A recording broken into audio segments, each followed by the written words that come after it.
E aqui eu peço que os irmãos deem glória a Deus, aqueles irmãos que se consideram um povo feliz. Glória a Deus. Amém, irmãos. O salmista, no capítulo 32, ele diz que Deus separou um povo, uma nação feliz. E o mundo hoje, ele vive em felicidade, porém uma felicidade falsa. O mundo baseia sua felicidade em bens materiais, no sexo, em coisas que o ladrão rouba, a traça destrói. Mas nós não, nós como povo de Deus, baseamos nossa felicidade verdadeira, pois nós temos um Deus salvador e libertador. E antes de iniciarmos o nosso culto de louvor e adoração, convido os irmãos aqui, joguem, depositem aqui no altar de Deus tudo aquilo que vem roubando a sua felicidade, que vem roubando a felicidade da sua família, a felicidade talvez financeira. Deposite no altar de Deus, confie em Deus e com certeza Ele trabalhará na nossa vida. Oremos ao nosso Deus. Santo, poderoso e amado Pai, Senhor, sabemos que somos imperfeitos, sabemos que pecamos, porém temos por meio de Jesus Cristo a misericórdia, ó Pai. Por isso, ó Deus, queremos pedir com que o Senhor sabe tudo que nós necessitamos, ó Deus.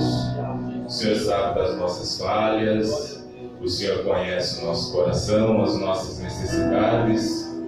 Por isso, ó Pai, queremos pedir para que o Senhor visite nossas vidas, ó Pai, supra as nossas necessidades, ó Deus.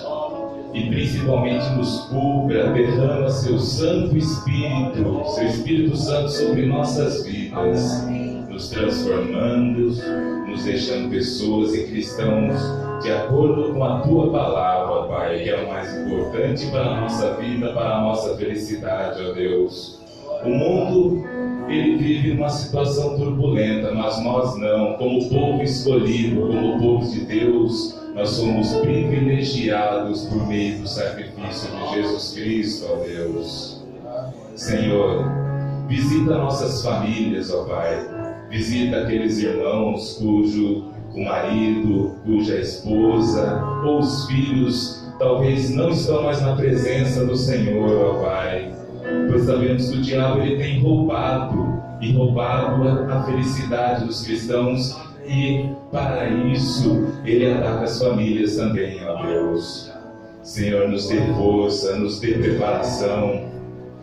Também, Deus, pedimos que o Senhor abençoe nossa igreja, reaviva a nossa fé, Senhor.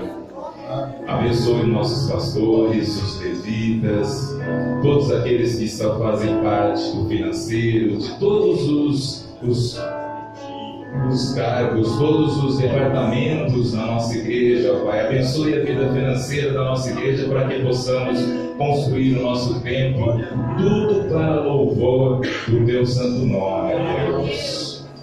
Senhor, tudo que nós pedimos e Te agradecemos é em nome e honra, não nossa, mas daquele que morreu por nós, o Seu Santo Filho, Jesus Cristo. Amém e graças a Deus.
Fazer Israel caminhar por entre as águas do Mar Vermelho, fez caminho no meio do mar.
Se nas águas tu passares, não vão te afogar.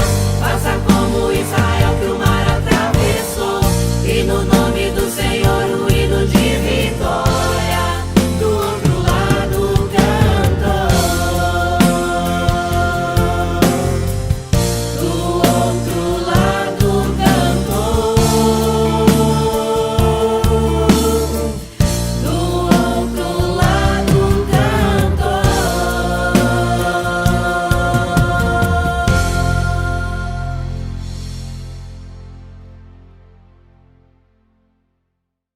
Amém. Glória a Deus. Graças a Deus. Vamos então para a palavra do Senhor que se encontra em Apocalipse, capítulo de número 1 e o verso número 3. Apocalipse 1, 3. Glória a Deus. Todos acharam? Amém? Amém. Glória a Deus. Graças a Deus. Diz assim a palavra do Senhor: abençoado é aquele que lê e aquele que ouve as palavras desta profecia e guarda estas coisas que nela estão escritas, porque o tempo está próximo. Abençoado é aquele que lê e aquele que ouve as palavras desta profecia e guarda estas coisas que nela estão escritas, porque o tempo está próximo. Diga assim comigo: feliz é aquele que lê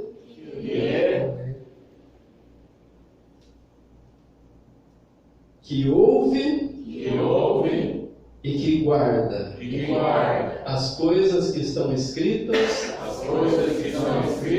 na Bíblia. Mais uma vez: feliz é aquele que lê,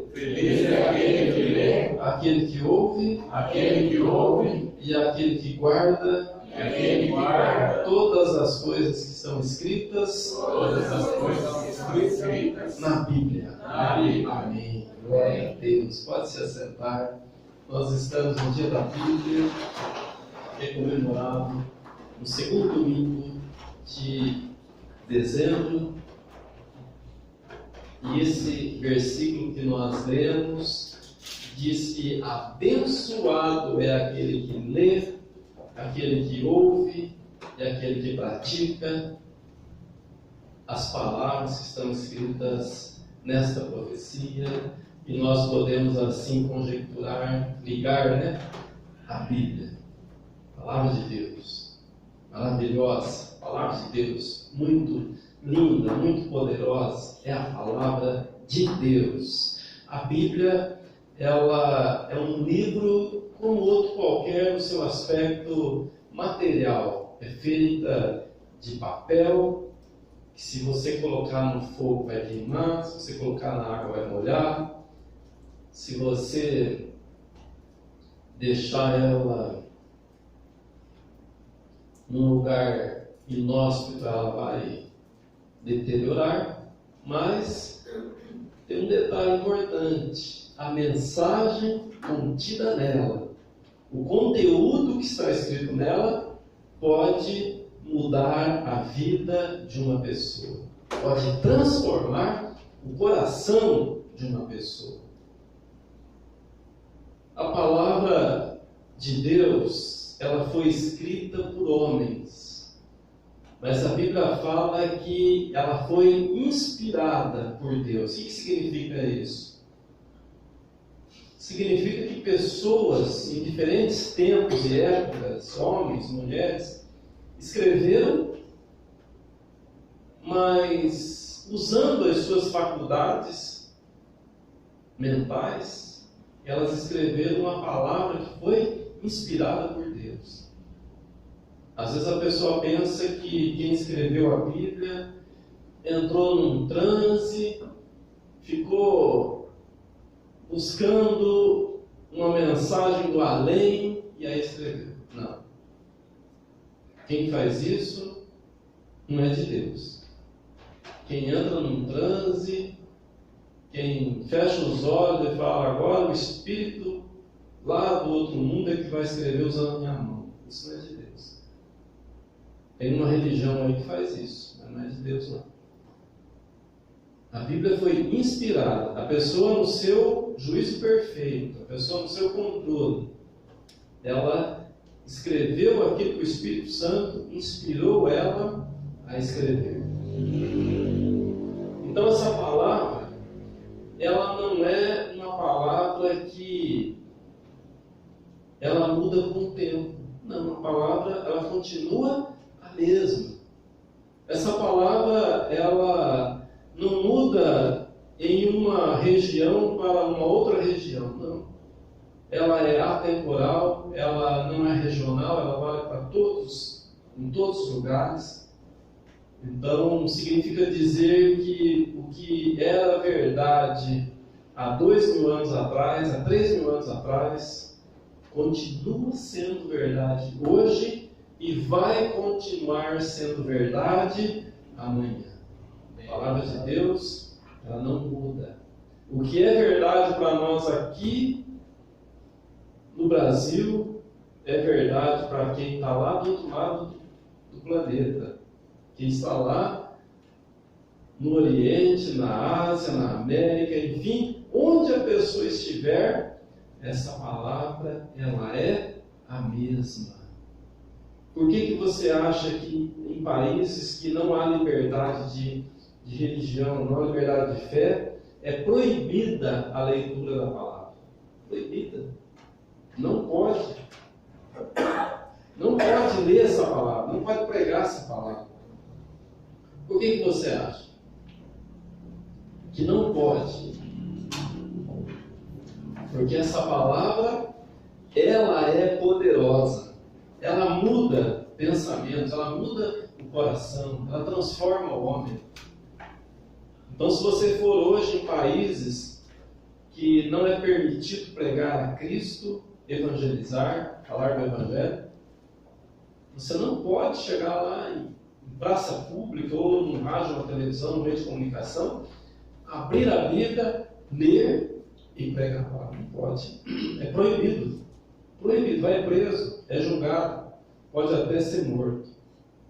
Então essa palavra, o diabo sabe que ela é poderosa. Poderosa essa palavra. Ela não é uma palavra qualquer. Não é uma pessoa ir para a escola e aprender uma matéria do currículo escolar. É muito diferente. É muito diferente. Essa palavra, ela é perigosa. Perigosa, sabe para quem? Para o inferno. Perigosa para os demônios. Perigosa para o interesse das trevas sobre a vida da pessoa. Essa palavra, ela tem poder, porque ela é a palavra de Deus, imutável, vale em todos os tempos, vale em todos os lugares. É uma palavra poderosa, ela transforma, ela muda, ela faz a pessoa que era um viciado, que era uma pessoa que vivia no crime, que vivia chafurdando no pecado. Essa palavra, ela entra como uma flecha, ela muda pensamentos, ela muda o coração, ela transforma o homem, tira do lamaçal do pecado, coloca num reino de luz, numa rocha firme, onde ela possa caminhar em segurança e ser por Deus abençoada. Amém? Quem crê assim pode aplaudir ao Senhor. Aleluia! Glória a Deus! Graças a Deus! Graças a Deus! Então você olha para o Gênesis e você vê uma palavra criadora. Primeiro versículo, os primeiros versículos do Gênesis, você vê que Deus, Ele criou todas as coisas pelo poder da sua palavra. Ele disse: haja luz, e houve luz. Palavra criadora, palavra de poder. Você olha para a história do Antigo Testamento e você vê um Deus envolvido com o ser humano.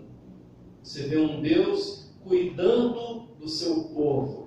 Um Deus estabelecendo leis, um Deus estabelecendo detalhes do lugar de adoração, um Deus preocupado com a saúde do povo, preocupado com a unidade do povo, preocupado com a estabilidade do povo, preocupado com a segurança do povo. Você vê um Deus agindo na história, um Deus que está intervindo, que está interferindo na história humana.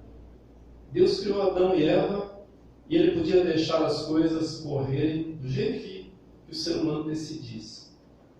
E aí as coisas seriam catastróficas, mais do que já está. Mas Deus, Ele agiu na história. Ele mostrou que Ele é um Deus que salva. Ele é um Deus que busca pelo perdido. E onde que a gente encontra isso? Na Bíblia.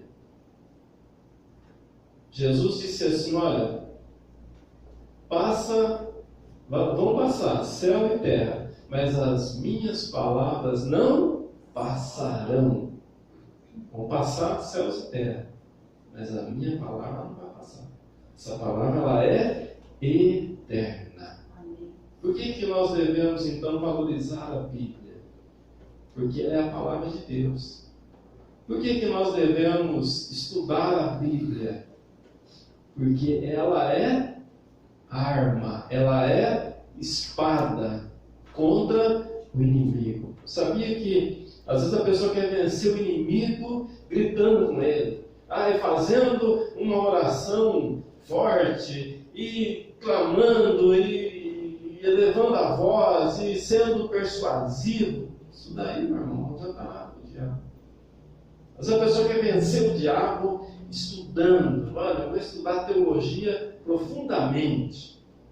Isso daí não adianta nada. O diabo não quer nem saber se a pessoa é estudada, se ela é rica, se ela é pobre, se ela é bonita, se ela é feia, se ela é importante, se ela não é importante. Ele não quer nem saber disso. Não é isso que destrói ele. O que destrói o inimigo é a palavra de Deus.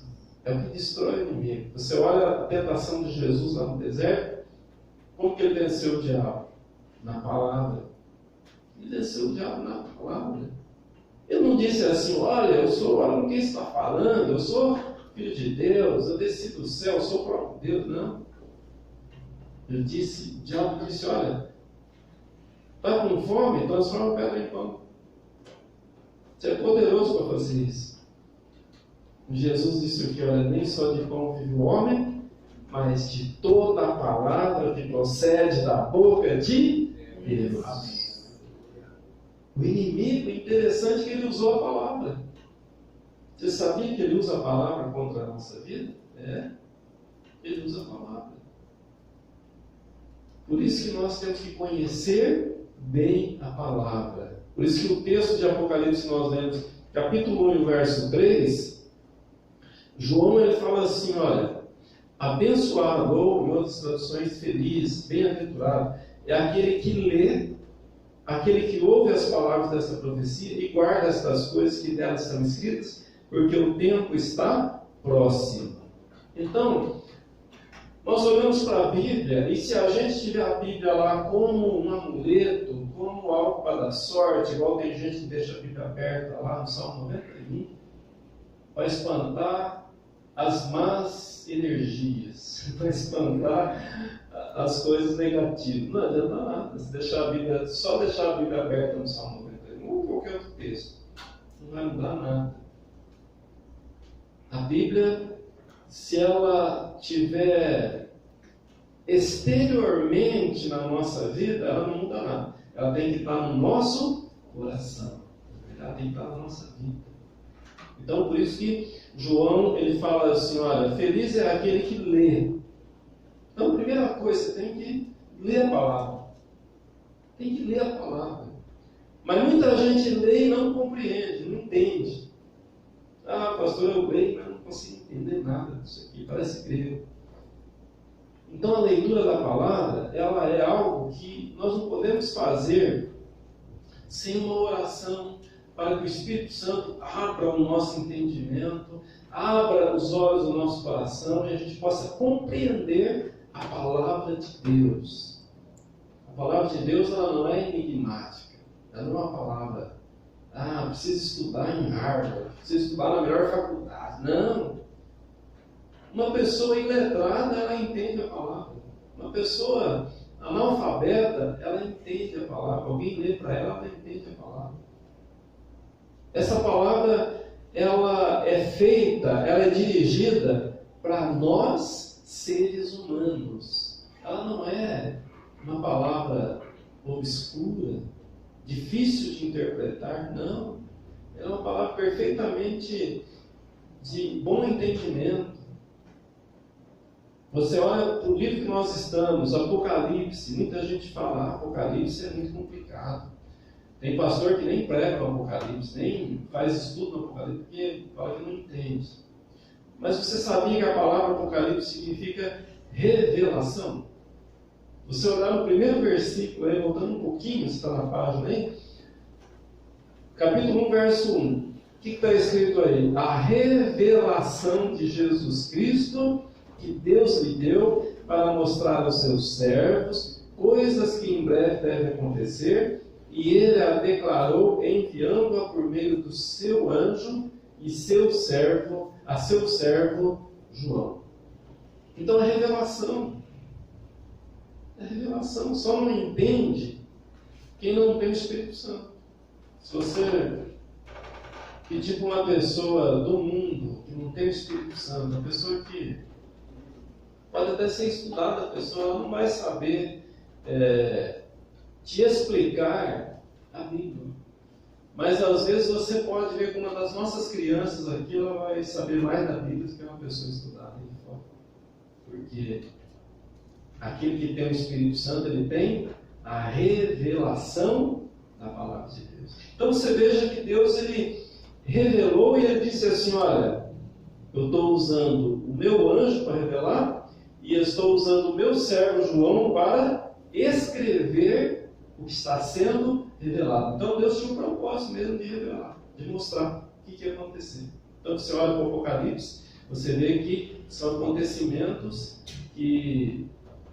escatológicos, né? Acontecimentos dos últimos dias. É muito lindo estudar o Apocalipse, muito maravilhoso. Então João, ele, no verso 3, ele fala assim, olha, abençoado é aquele que lê. Então a leitura da palavra, ela tem que ser uma rotina na nossa vida, uma dinâmica. Todos os dias a gente precisa estar lendo a palavra. Mas como que eu devo ler a palavra? Não é apenas ler, mas é meditar na palavra. Você pega um texto e você lê, e você relê, você lê de novo, você medita naquela palavra e fala com Deus. Senhor, o que o Senhor quer me falar? O que é importante aqui eu compreender? É como, sabe como ruminar o alimento? É assim, você vai mastigar, e vai mastigar de novo, e vai mastigar de novo, e aí depois você vai engolir, vai digerir. Às vezes a pessoa, ela mastiga, mas ela não engole. Tem ensinamento que a gente dá aqui na igreja, que a pessoa até recebe, até mastiga, mas ela não engole, ela não quer saber.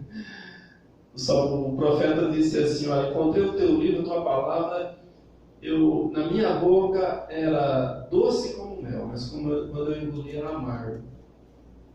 Tem gente que, a princípio, acha a palavra bonita, mas depois a pessoa não quer praticar, não. A gente dá ensinamento aqui e às vezes a gente é surpreendido pelas redes sociais, a pessoa fazendo o contrário daquilo que nós estamos ensinando aqui. A pessoa ouve, ela come a palavra, mas ela não compra aquela ideia, ela não se entrega naquilo. Ela ouve, mas ela não aceita completamente. Né? Então, ler a palavra. Nós precisamos ler a palavra e compreender a palavra, porque a palavra ela é como um alimento para a nossa alma. Quando você lê, quando você aceita aquela palavra, ela é um alimento. Por isso que João disse assim, olha, muito feliz é aquele que lê. Verso 3. Abençoado é aquele que lê. E abençoado é aquele que ouve as palavras desta profecia. Então não é só ler, precisa também ouvir. Mas ouvir aqui está no sentido de entender, está no sentido de aceitar. Às vezes a pessoa ela ouve, mas ela não aceita. Jesus contou uma palavra muito interessante. Ele falou assim: olha, a palavra de Deus ela é como uma semente. O semeador saiu semear. Então teve uma semente que ele lançou à beira do caminho, as aves comeram. Teve uma semente que ele lançou entre os espinhos, ela não teve raiz suficiente, os espinhos sufocaram. E foi lançando a semente. Teve semente que caiu no meio das pedras, aí o sol veio, ela não tinha raiz profunda, queimou. Mas teve uma semente que foi lançada num solo fértil. E ela produziu a 30, 60 e a 100 por um. Essa palavra, quando a pessoa ela ouve, tem 4 tipos de solo, 4 tipos de coração. Então, foi o que Jesus falou. Tem a pessoa que ouve a palavra e ela aceita com alegria imediatamente. Mas quando ela sai da porta para fora, ela não tem firmeza naquela palavra. Tem aquela pessoa que ouve a palavra, mas é como cair no meio dos espinhos. Os espinhos, as preocupações da vida, a correria do dia a dia, sufoca aquela palavra e ela não consegue produzir. Mas tem aquela pessoa que ouve e o coração dela é como um terreno fértil. A palavra entra, aquela palavra é plantada e ela produz a 30, a 60 e a 100 por um. Que nós possamos ser essas pessoas, um coração fértil, solo fértil, para que a palavra de Deus ela venha e ela encontre um solo adubado, um solo cheio da umidade que o Espírito Santo realiza na nossa vida. Que o nosso coração seja receptivo à palavra. Que o nosso coração seja completamente preparado para receber essa palavra e produzir a 30, a 60 e a 100 por um. Quem tem o desejo de ouvir essa palavra e frutificar de verdade, diga amém. Amém. Pode aplaudir e glorificar. Aleluia. Glória a Deus. Graças a Deus. Então, feliz é aquele que lê, feliz é aquele que ouve e feliz é aquele que pratica essa palavra. Ah, meu irmão, agora chegou na parte mais difícil. Praticar. Praticar é a parte mais difícil. Às vezes a pessoa pratica quando ela é interessante para ela, né? Quando é interessante, ela não quer praticar.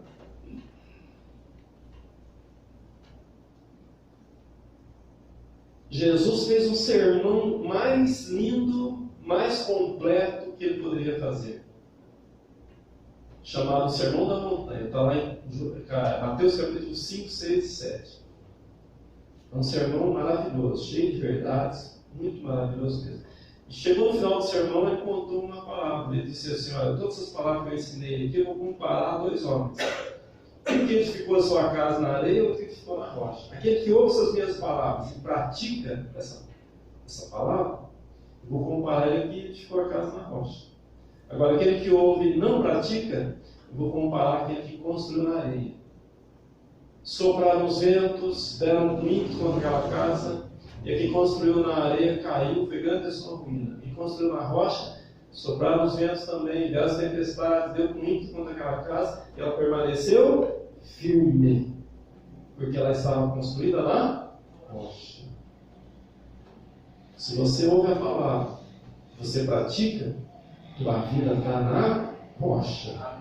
Vem os problemas, vem as dificuldades, vem as lutas, vem as decepções, os dissabores, tudo aquilo que tenta nos afastar da presença de Deus, o inimigo trabalhando, o inimigo falando, olha, o que adianta você estar na igreja, o que adianta você servir a Deus, olha como está a tua vida, você está aos cacos, você está fracassado, mas se você está construído na rocha, se a palavra que você ouviu de Jesus, ela está firmada no teu coração, então pode vir as tempestades, pode vir as dificuldades, e você não será abalado. Amém? Quem está firme, diga amém. Pode aplaudir o Senhor. Glória a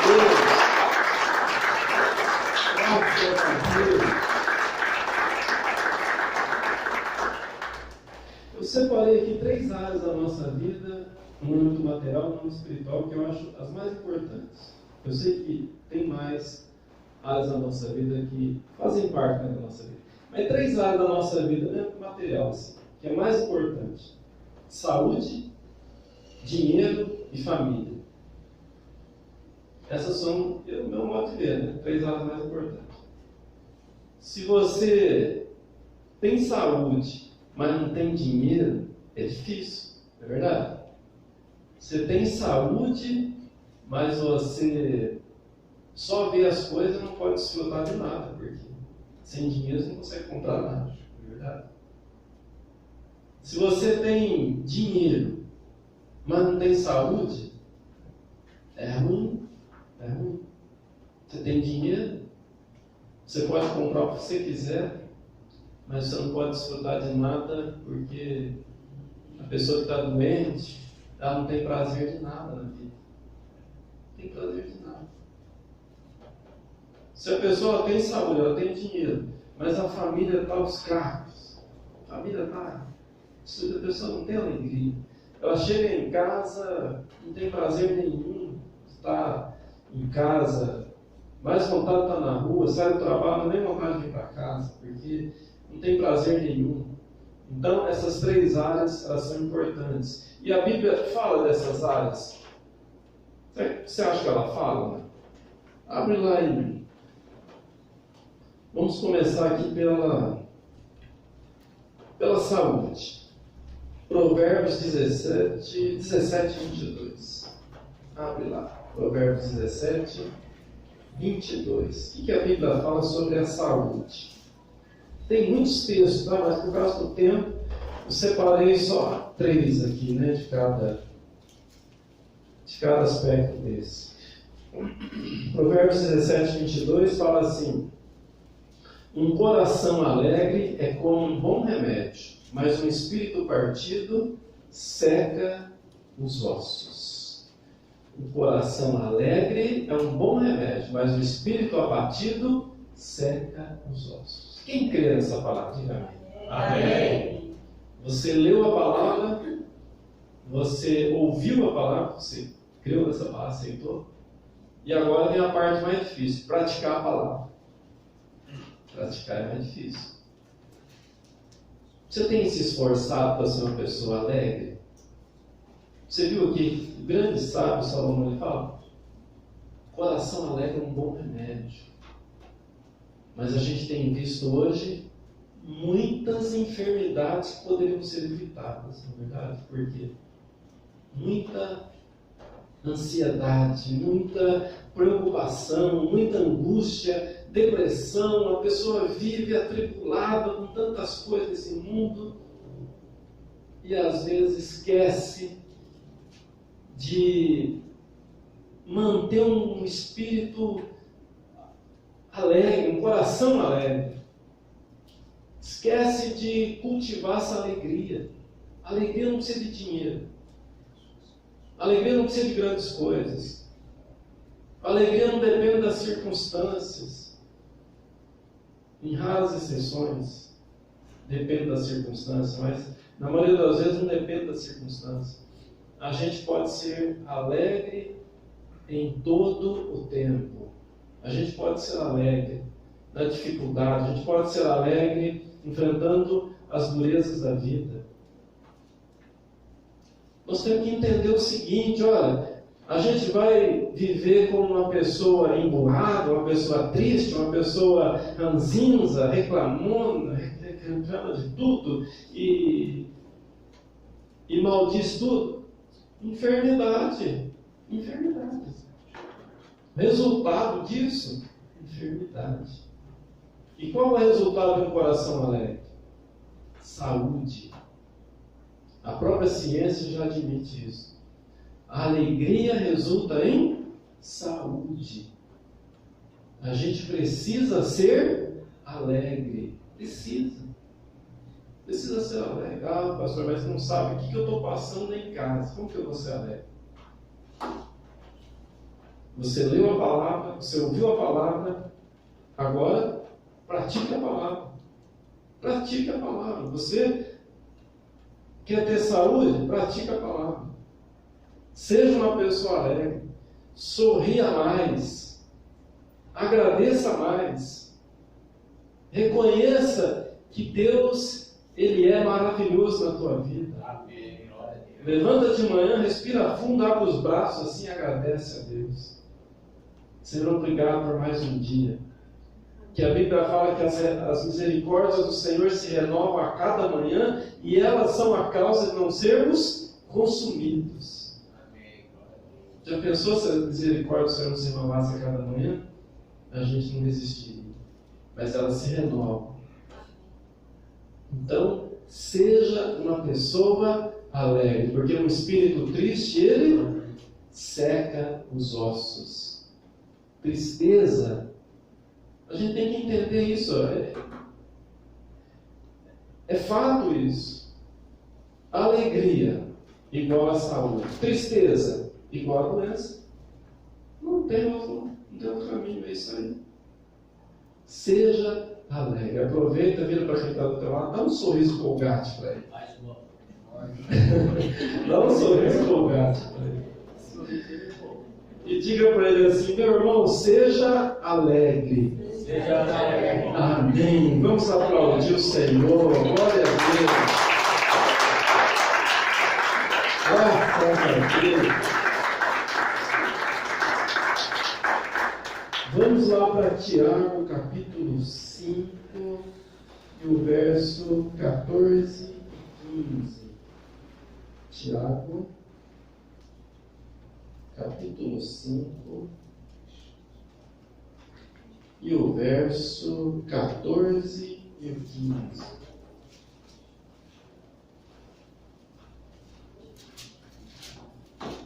Tiago 5, 14 diz assim: está alguém entre vós doente? Que chame os anciãos da igreja e orem sobre ele, ungindo-o com óleo em nome do Senhor. E a oração da fé salvará o doente, e o Senhor o levantará. Se ele houver cometido pecados, ser-lhe-ão perdoados. Pergunto para quem está do teu lado: você está praticando isso, meu irmão? Está praticando esse ensinamento da Bíblia? Quando alguém fica doente, você chama o pastor para orar? Por que você está falando aqui? Chama o pastor para orar. Você não vem na igreja? Chama o pastor, vai na sua casa para orar por você. Prepara um cafezinho lá, um bolo. O pastor vai lá. Brincadeira. Estamos à disposição. Nos chame. Se você não puder vir na igreja, se você vier, a gente vai orar aqui um dia aqui. Mas se não puder, a gente vai na tua casa. E nós vamos orar, vamos ungir. E você viu o que acontece aqui? A oração, o que vai acontecer? A oração da fé salvará o doente e o Senhor o levantará.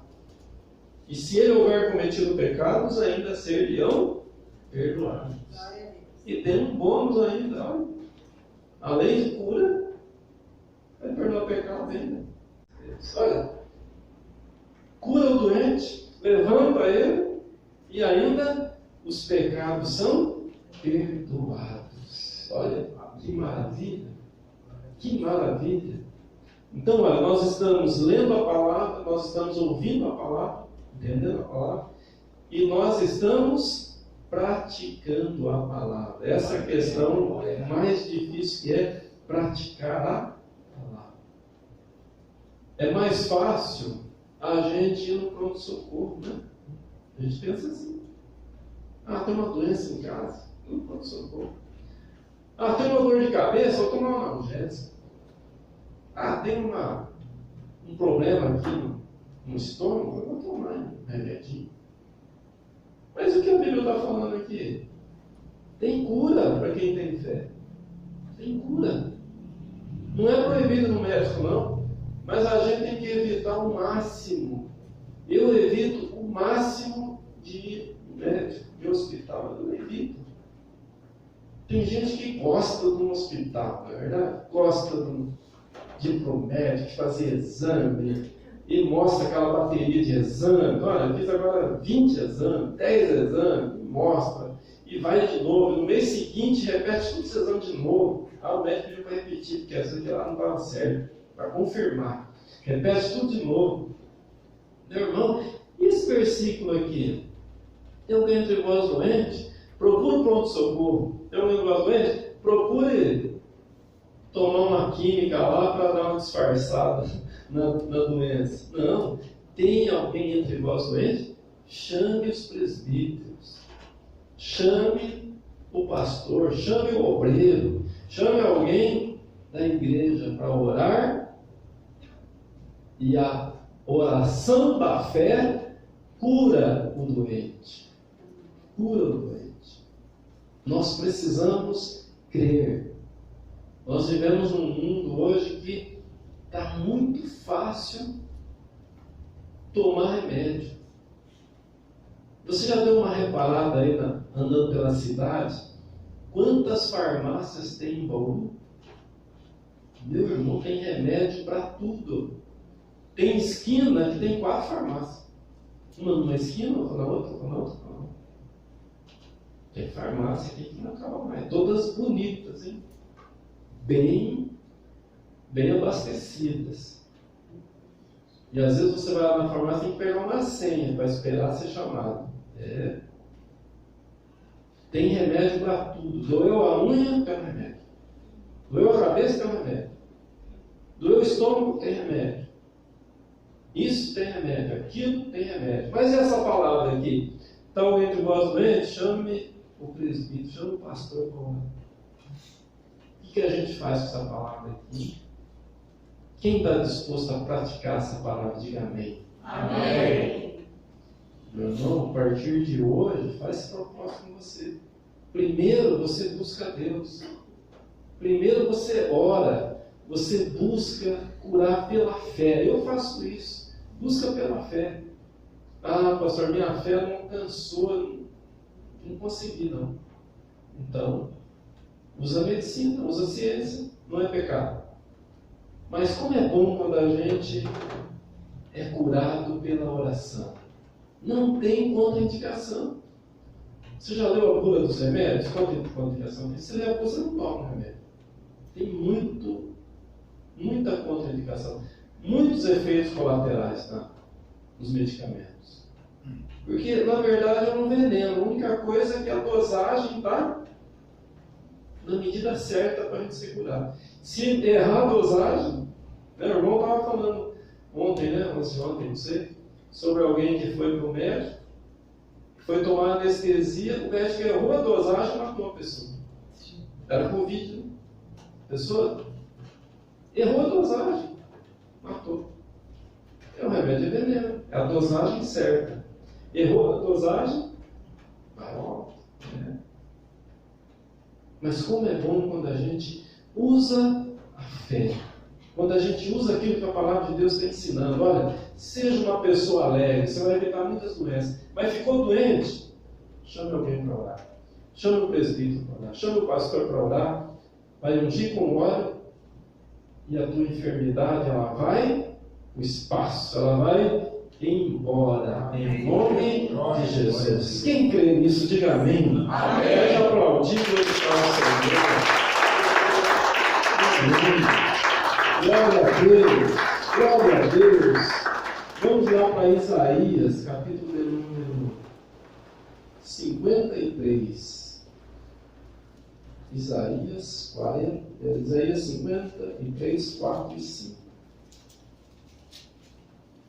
Isaías 53, 4 e 5.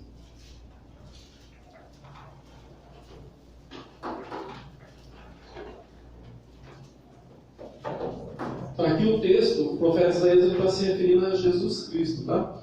Então o quadro fala assim, ó: certamente Ele tem carregado nossas tristezas e levado nossas dores. Contudo, nós o consideramos atingido, ferido de Deus e afligido. Porém, Ele foi ferido por nossas transgressões, Ele foi esmagado por nossas iniquidades. O castigo de nossa paz estava sobre Ele, e pelos açoites que o feriram, nós somos o quê? Curados. Meu irmão, a gente crê mesmo nessa palavra aqui? Vamos ser sinceros. Você crê mesmo nessa palavra?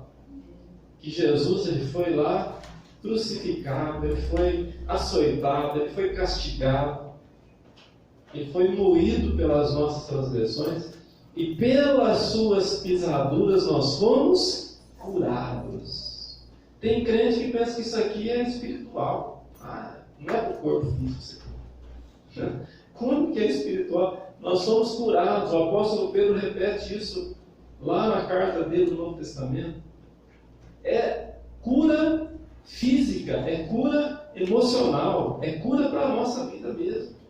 Não é simbólico, não é alegórico isso aqui, não é alegoria, não. É literal, é verdade. Jesus, Ele levou sobre si as nossas enfermidades.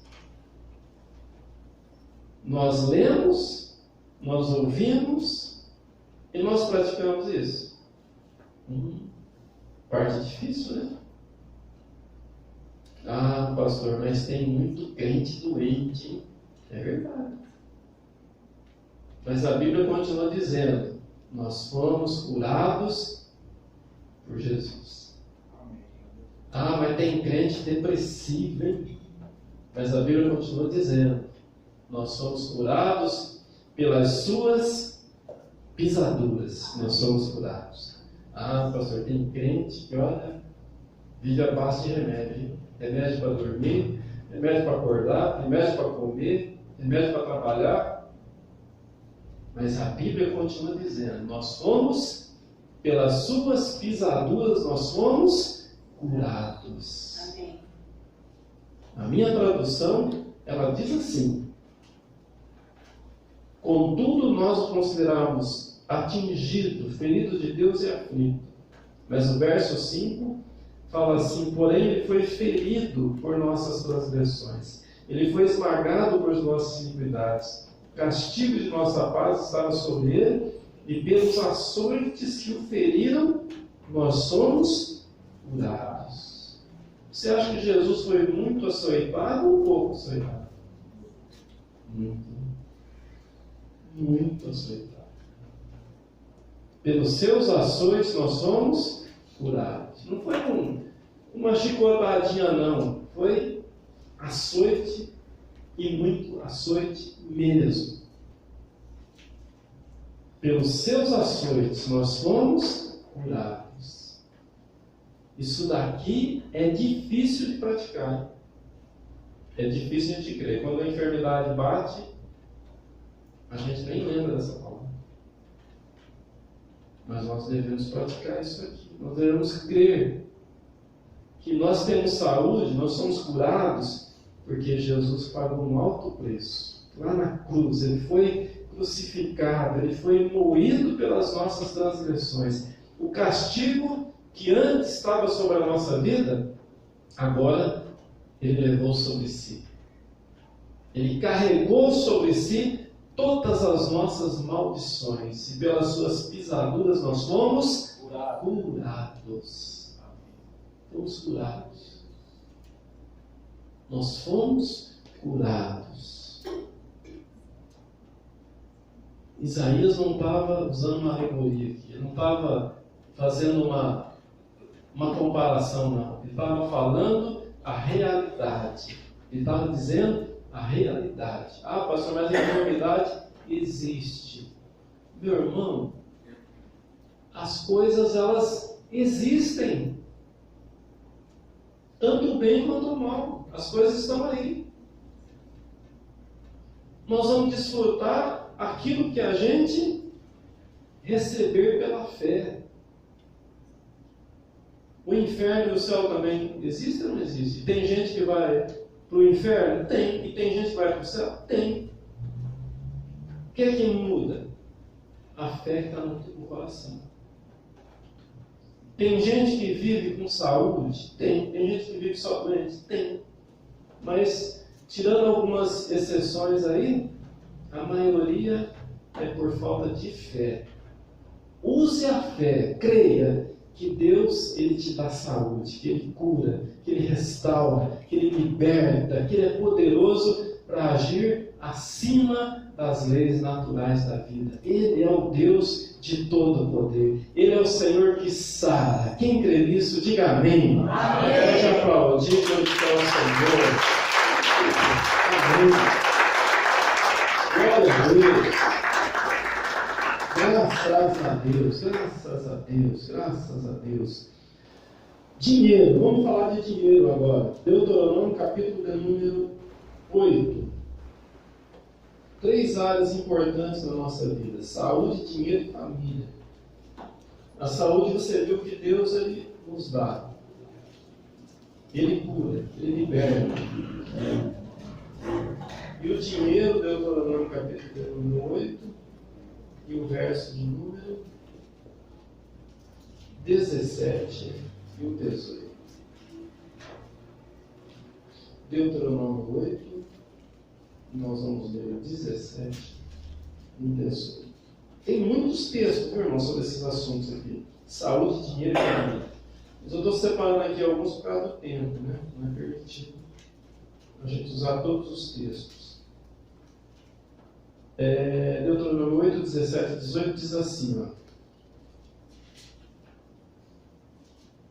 E para que não digas em teu coração, o meu poder e a força da minha mão me trouxeram esta riqueza, mas te lembrarás do Senhor teu Deus, porque é Ele que te dá o poder para obteres riqueza, para que Ele possa estabelecer o seu pacto que hoje jurou aos teus pais, como é neste dia. Então, quem é que pode dar esse poder para a gente conseguir riqueza? Às vezes a pessoa pensa que é por causa da inteligência dela, é por causa da habilidade dela. Às vezes a pessoa pensa que é porque ela estudou muito, ela trabalhou muito, aí ela conseguiu conquistar. Mas Deus está dando uma advertência aqui para o povo: ó, vocês vão para uma terra prometida. E quando vocês prosperarem lá, não pensem assim, ó, foi a força do meu braço, foi eu que fui inteligente. Não. Lembrem-se que é Deus quem dá esse poder. Verso número 18. Mas te lembrarás do Senhor teu Deus, porque é Ele que te dá o poder para obteres riqueza. Quem te dá o poder para obter riqueza é Deus. É Ele que dá esse poder. Não somos nós. Não é a nossa habilidade, não é o nosso tempo de estudo, mas é Ele que dá esse poder para que a gente possa obter riqueza. Provérbios capítulo 10, verso 4. E vamos correr um pouquinho aqui, porque o horário está passando rápido. Provérbios 10, 4.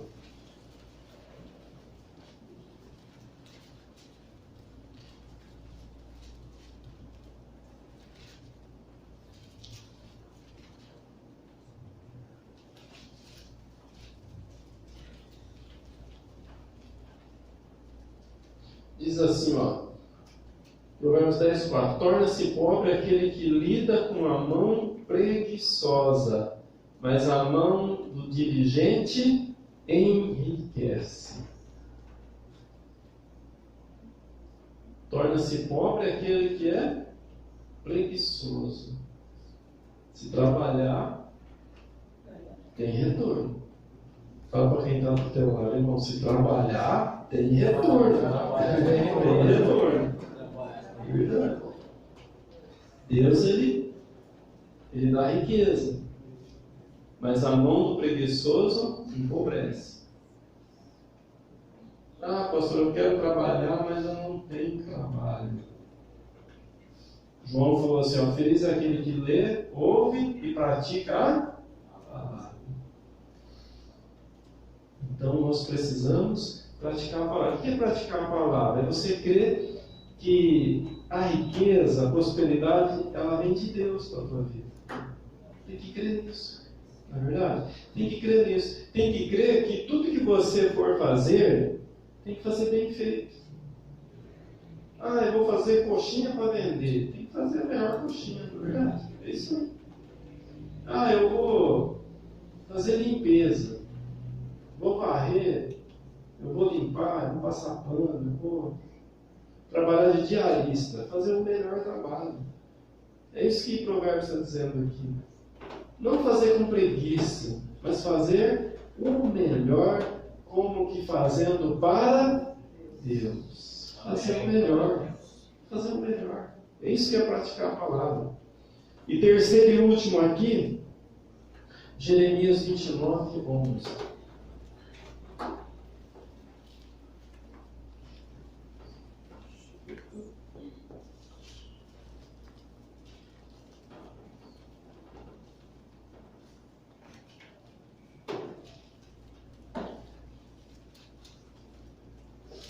Jeremias 29, 11.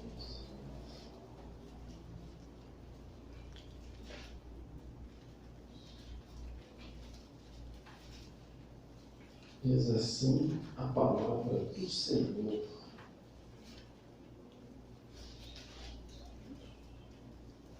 Porque eu sei os pensamentos que tenho sobre vós, diz o Senhor, pensamentos de paz e não de mal, para vos dar o fim que esperais. Porque eu sei os pensamentos que tenho sobre vós, diz o Senhor, pensamentos de paz e não de mal, para vos dar o fim que esperais. Então, às vezes a pessoa pensa assim, Deus ele não tem esse plano para mim.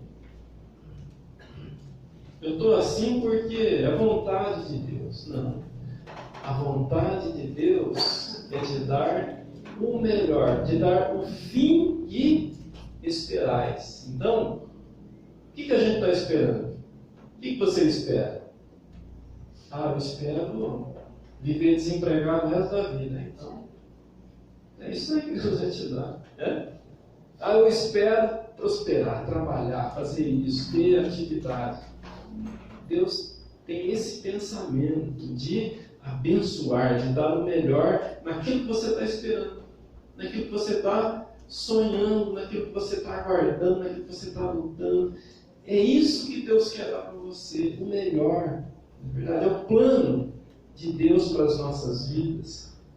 E nessa questão do dinheiro, tem que ressaltar o seguinte: prioridade para Deus das coisas.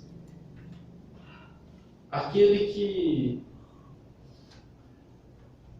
prioriza Deus, Deus abençoa a vida dele.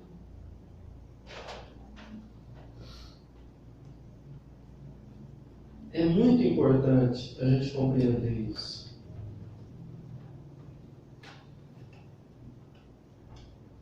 É fácil praticar isso? Não é fácil. Mas é muito importante a gente praticar. Ler é importante, ouvir é importante, e praticar fecha, completa a obra que Deus quer fazer na nossa vida. Coloca essa fé em prática, coloca essa palavra de Deus em prática na tua vida. E por último, para finalizar, família. Vamos lá para Gênesis, capítulo de número 12.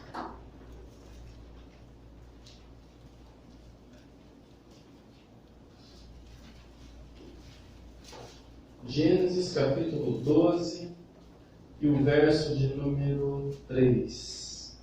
Gênesis 12, 3 diz assim: Deus falando com Abraão: e eu abençoarei os que te abençoarem, e amaldiçoarei os que te amaldiçoarem. Em ti todas as famílias da terra serão abençoadas. Em ti todas as famílias da terra serão abençoadas. Tua família está incluída nisso? Amém? Amém. Amém. Então, irmão, tem que ser abençoada. Tem que ser abençoada. Se não está abençoado, alguma coisa a gente está fazendo de errado. Você percebeu? O erro não está em Deus, está na gente. Nós temos que ver o que nós estamos errando. Ah, eu vivo doente. O que está errado comigo? Ah, eu sou uma pessoa muito amarga, muito triste. Então está explicado. Ah, eu sou uma pessoa muito... Eu estou aquém daquilo que eu gostaria de alcançar. Mas o que está errado? Alguma coisa está errada. Pede para Deus abrir teu entendimento. A minha família está se desintegrando, as coisas estão muito complicadas. Mas o que a Bíblia fala é que Deus iria abençoar todas as famílias. Alguma coisa a gente está deixando de praticar. Nós estamos lendo, nós estamos ouvindo, mas nós estamos falhando na prática. Alguma coisa a gente está deixando de fazer que está comprometendo isso. Alguma coisa está comprometendo isso. Porque quando nós praticamos a palavra, então há uma promessa de Deus. Se a gente coloca o Senhor na nossa frente, então não tem como dar errado. Não tem como dar errado. Alguma coisa está em nós que está falhando e a gente precisa corrigir isso. A gente precisa corrigir isso. Porque senão, o que a gente faz com esse salmo aqui, que você conhece muito bem, nós vamos aprender ele para finalizar. Salmo de número 23. Não precisa nem abrir lá, né? Todo mundo sabe esse salmo. Salmo de número 23. O mundo inteiro conhece.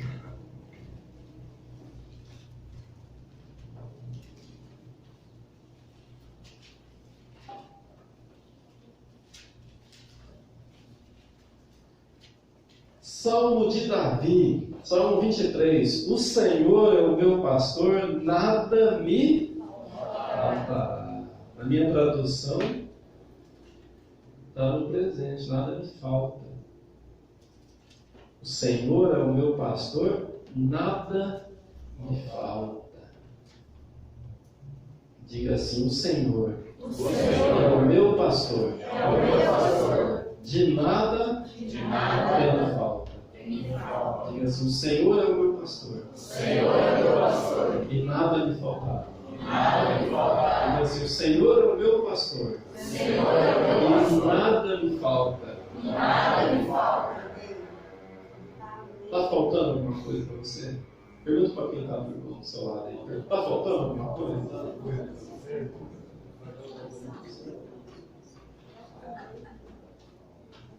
Se está faltando, o Senhor não está sendo pastor. O Senhor não está sendo pastor.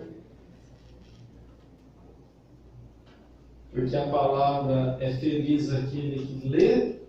Diga assim comigo: feliz é aquele que lê a palavra. Feliz é aquele que pratica a palavra. Feliz é aquele que ouve a palavra. Irmão, é isso aí. Vamos fazer isso a partir de agora? Vamos praticar? Vamos praticar essa palavra? Ela é verdadeira, ela é fiel. E ainda tem 3 áreas que eu gostaria de falar, que eu não vou falar hoje numa próxima mensagem. Que é no âmbito espiritual. Que nós precisamos alimentar a nossa vida com a fé, com a salvação e com o amor. Nível espiritual. A gente precisa ler a palavra, ouvir a palavra e praticar a palavra. Porque se aqui no âmbito natural do mundo a gente não consegue ser feliz sem saúde, dinheiro e família, no âmbito espiritual a gente não consegue ser feliz sem salvação, fé e amor. Essas 3 coisas. Adianta a pessoa viver bem aqui quando ela morrer e ir para a perdição eterna?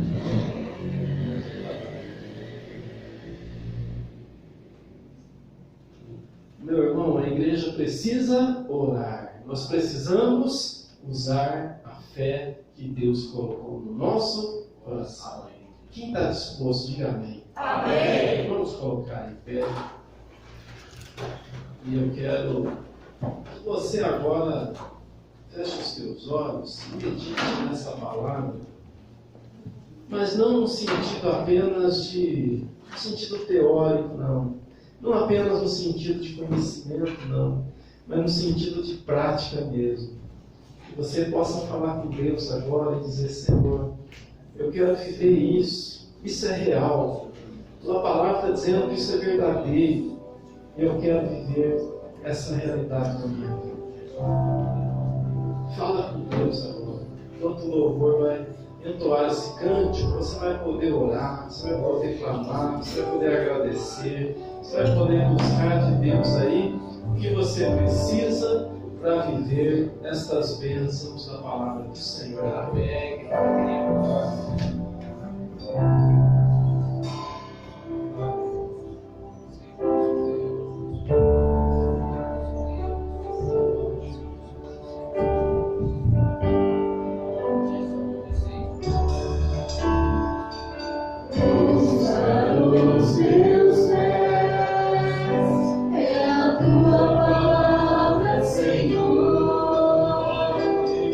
Onde quer que eu ande,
ouviu a palavra hoje, às vezes ficou pensando, eu estou sempre doente, sempre tomando remédio.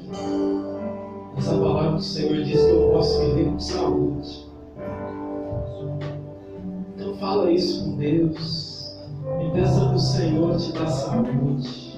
Peça para o Senhor avivar a fé no teu coração, para que você possa viver uma vida com alegria, uma vida com esperança. Às vezes, o teu dinheiro nunca dá para os compromissos que você tem. Sempre as contas são maiores que o dinheiro que você tem. Apresenta a Deus agora. Diga para Deus, Senhor, o Senhor é o Deus da abundância, da fartura, e eu estou vivendo uma miséria nessa área. Isso não está certo. Abre o meu entendimento, Senhor. Abre oportunidades para que eu possa mudar essa situação. Em nome de Jesus. Às vezes, a tua família está em frangalhos, tá?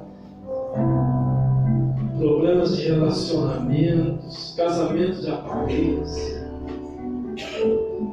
Mas a palavra de Deus diz que o Senhor abençoou todas as famílias. E você pode estar se perguntando, e a minha bênção onde está? Apresenta a Deus agora. E creia que Ele é poderoso para reverter essa história, para mudar essa situação, porque Ele é Deus. Se tem alguma coisa errada, é com você. Não é com Deus, não é com a palavra. Então peça para o Senhor abrir o teu entendimento, para que você possa corrigir isso, para que você possa viver essas promessas de Deus. Senhor, meu Deus e meu Pai, eu apresento a Ti agora, que se coloca diante de Ti, Senhor. Às vezes a palavra está dizendo uma coisa, mas a realidade da vida dessa pessoa é outra. Então abre o entendimento, Senhor. Muda essa história agora, porque a Tua palavra, ela é real e verdadeira, ela é fiel. Então que essa realidade seja uma constante na vida do Teu povo. Em nome de Jesus, abençoa agora a Tua igreja, abençoa agora o Teu povo com saúde, com prosperidade, com lares e famílias abençoadas. Em nome de Jesus, que a Tua bênção seja agora abundantemente derramada sobre a vida daquele que crê, sobre a vida daquele que tem fé, sobre a vida daquele que quer viver a Tua palavra de forma real e verdadeira. Em nome de Jesus, nós repreendemos todo impedimento, todo espírito que tenta obstruir a Tua bênção, seja agora completamente neutralizado em nome de Jesus Cristo. Em nome de Jesus Cristo. Assim nós declaramos em nome de Jesus. Coloca a mão no teu coração e diga assim, em nome de Jesus. Em nome de Jesus. Eu creio pela fé que a partir de agora Deus começou a trabalhar na minha vida. E a minha história está mudando para melhor. Em nome de Jesus. Amém. Levanta as tuas mãos para o alto e receba a bênção. Poderoso Deus e amado Pai, despede o teu povo em paz para os seus lares. Debaixo das tuas potentes mãos, dá uma semana vitoriosa e abençoada.